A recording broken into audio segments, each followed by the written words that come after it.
welcome to Balor Club.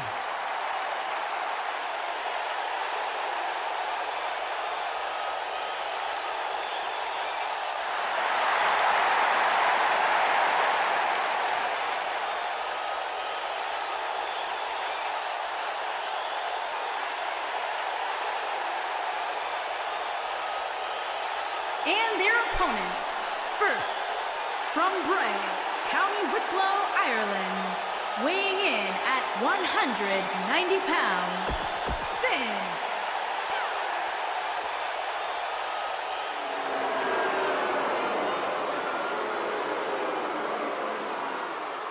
Oh, boy.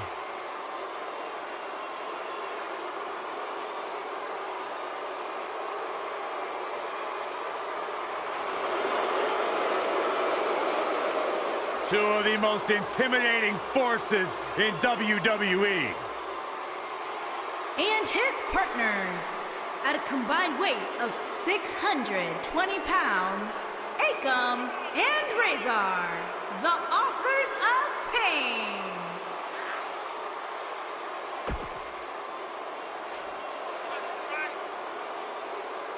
The authors of pain. Akam and Razor have no issue obliterating anything or anyone. Or obliterating anything or anyone. That's what I said. Akam and Razor, two behemoths that possess terrifying speed, shocking agility, and have a big-time future in the WWE.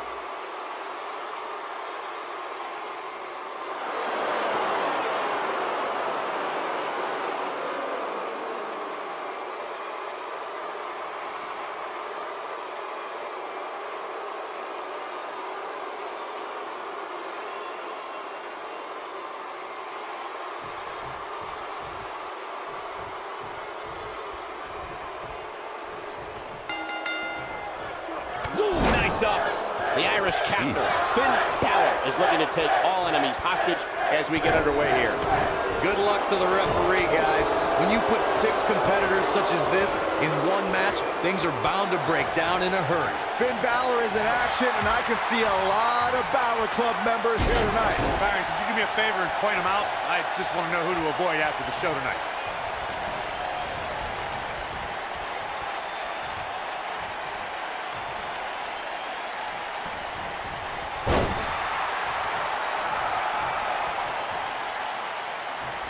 When a superstar is in a 6-man match, one of the most important things to remember is knowing when to tag out and get a fresh member of your team in the ring.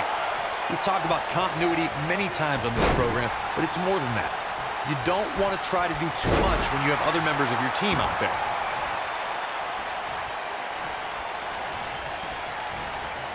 Things not looking great for Finn Balor. And you know, all 3 of the superstars he's up against won't back down at any point during this match.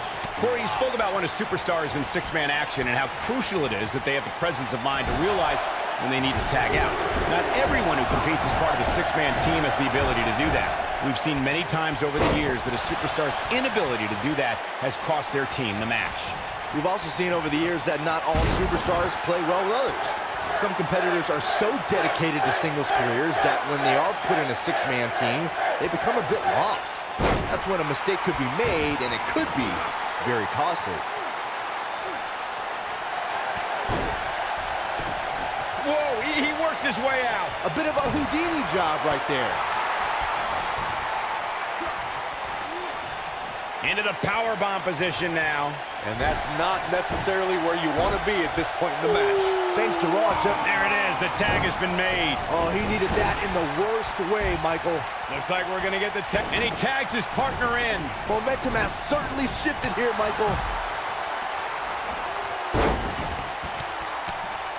He's displaying classic offense here. Byron, we always make a point to talk about continuity amongst team members. In the 6-man match, where Dean Ambrose teamed with the Hardys against Sheamus, Cesaro, and The Miz, both teams worked very well together. That surprised me, since this was the first time they teamed together.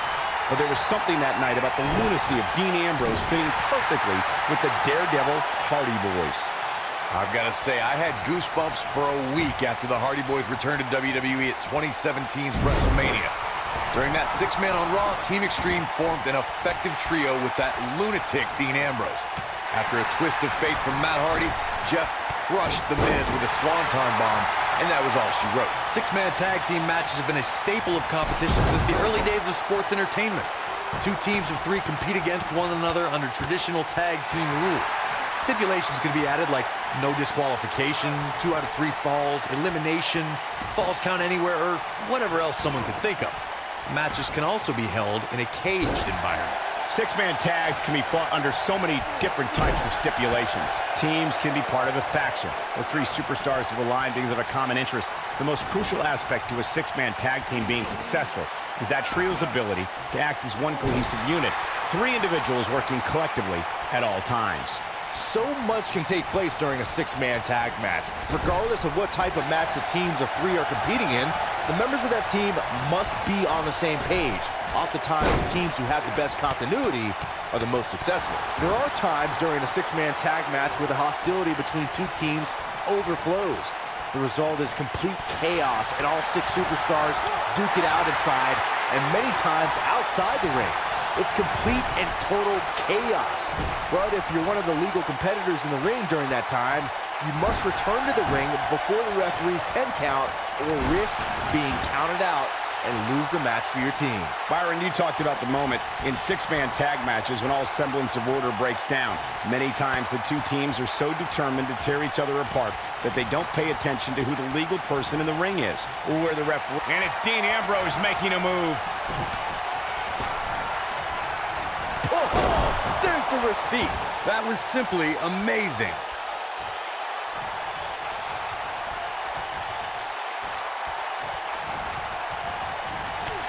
There are instances when a six-man tag match will feature a team where superstars have not always seen eye to eye, or are in the midst of a disagreement. When that's the case, someone on the team must step up and be the voice of reason so the trio can function as a cohesive unit. Oh, and he makes the tag. That was a game changer right there, Michael.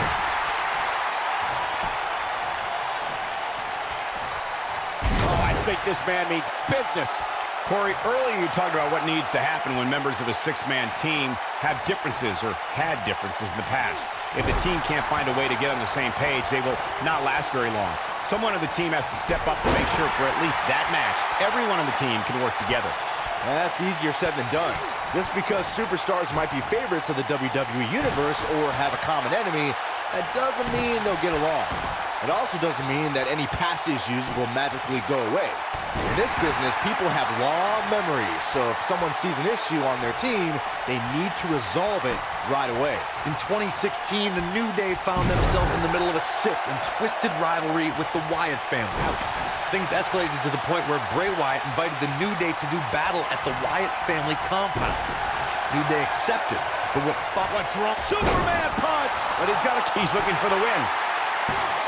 It's going to take more than that to keep his shoulders down. Way too early. Corey, we've talked about six-man tag matches, and earlier you talked about one that caught the attention of the entire sports entertainment world. The New Day fought for survival amongst the darkness of the Wyatt family compound in a battle where pickaxes and cinder blocks were used as weapons and automobiles were used as battering rams. The New Day versus the Wyatts at the Wyatt family compound. What's Roman Reigns putting together here? Drop kick. Beautiful.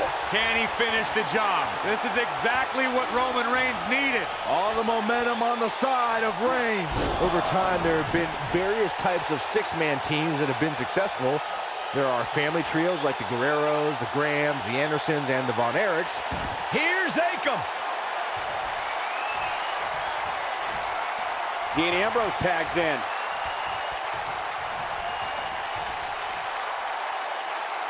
Look, Dean Ambrose.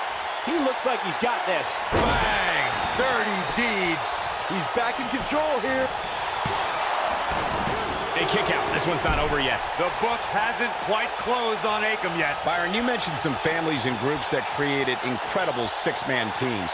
Talking more about factions, don't forget about the likes of the Hart Foundation, Evolution, the Wyatt family, the Shield, and the New Day. These are only some of the trios who had unbelievable matches against a variety of adversaries. If we're talking about three-man teams, I need to shout out one of the baddest trios of all time who held the World Six-Man Championship on a number of occasions, I'm talking about the American Dream Dusty Rhodes and the Road Warriors. When the Dream put on the face paint, you knew it was going to be a bad night for their opponents. Something that is always important in a six-man match is having the ability to perform double-team moves. One of the things that successful six-man teams try and execute are double-team moves, and then have the third team member perform a signature or finishing maneuver to deliver maximum impact to an opponent. Teamwork is always paramount in a six-man tag match. Superstars want to be able to have a level of teamwork where two members of the trio perform a double team move and the third member follows that up with a move so their opponent is really down for the count. The key is to deliver the maximum amount of punishment to your opponent in the least amount of time. You have until the referee's count of 5. It's not like you have... Here's a cover. And Finn Balor gets out of the pinfall. Yeah, just too early. Balor shooting out of that pinfall like a bullet. That one fails to connect. Great idea by him. Too bad it was awfully executed, though. It's like he tapped into some unseen energy source. Watch out, Roman Reigns is on the attack now. It is clear Finn Balor is feeling the pure brutality of this fight. You have to wonder how much longer he can go on like this. Finn Balor fought an injury to... That hit connects from Roman Reigns. Oh, that is going to leave a mark. This is his opportunity to win this thing. What's Roman Reigns putting together here?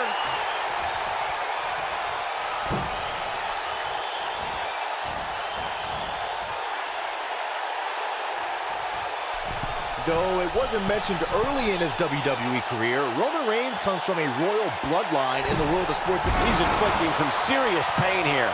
Things are about as bad as they could possibly be right now. And the cover for the win. This is it. Finn Balor with an easy kick out there. Wow, if you want to beat this Irishman, you're going to have to come up with more than that. His shoulders are down. What is keeping this competitor going? Wow. Well, Roman first had dreams of dominating the gridiron after an incredible college career at Georgia Tech. Sports entertainment is in his blood. When you talk about Roman Reigns' family in this business, you're talking about a dynasty. A Samoan dynasty, and it's something an opponent doesn't want any part of. You're talking about generations of warriors. We may be looking at a powerbomb here. That's exactly what it looks like to me, Cole. Oh, no, we could be looking at a powerbomb. I think you're right, Cole. Look out. To me, the most dangerous part of Finn Balor's coup de grace finisher is that Balor can crush an opponent with it from anywhere. Balor can fly from the top rope, the ring apron, heck, even off a ladder.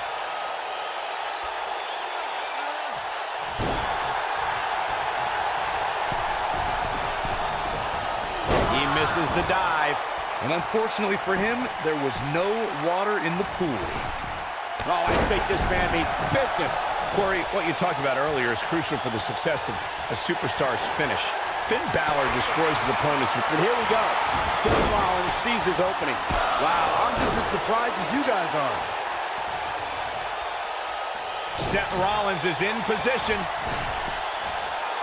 Yeah, right to the back of the neck. That has got to be... Got the shoulders down. What an amazing six-man tag match. Now's a good time to look at some of the highlights from that last matchup. I don't like to throw around a lot of praise, but my eyes tell me that might have been one of the great matches in recent WWE history.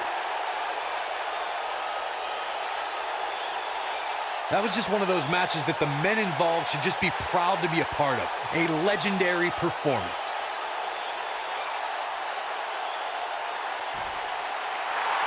Here are your winners, Roman Reigns, Dean Ambrose, and Seth Rollins.